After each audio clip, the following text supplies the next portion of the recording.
Hello everyone, welcome my new blog. তো তোমরা caption পড়ে বুঝতে পেরেছো কি ভিডিও হতে চলেছে।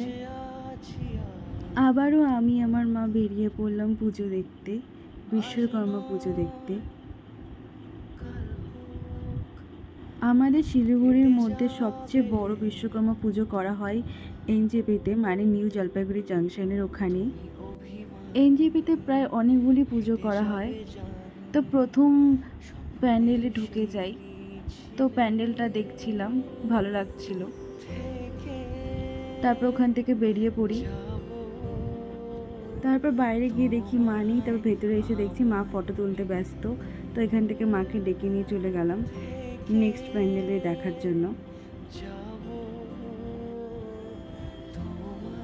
তারপর আরেকটা প্যান্ডেল দেখি, তো এই প্যান্ডেলটাও ভীষণ সুন্দর হয়েছে। সত্যি কথা বলতে যে প্যান্ডেলগুলো দেখে বোঝা যাচ্ছিল না যে এটা বিশ্বকর্মা পুজো নাকি দুর্গা পুজো।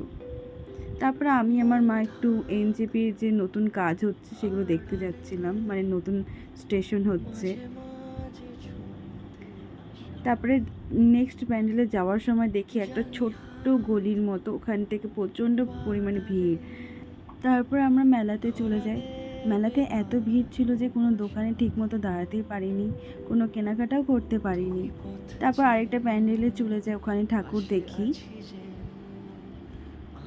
তো এই যে দাদুটাকে আমি আসার পথেই দেখি যে দাঁড়িয়েছিল, তা মাকে বললাম যে ওই দাদুটার কাছে কি আমরা চাট খাবো। দাদুটা আমাদেরকে চাট বানিয়ে দেয়, আমি একটু টেস্ট করে দেখি। তারপর মেলাতে এই ঝুমুরগুলো দেখলাম, প্রচণ্ড ভালো লাগলো। তারপর আরেকটা প্যান্ডেলে আমরা ঠাকুর দেখতে চলে যাই। হঠাৎ করে এখানে ছোটো মাসি, মেসো আর ভাইয়ের সাথে দেখা হয়ে যায়।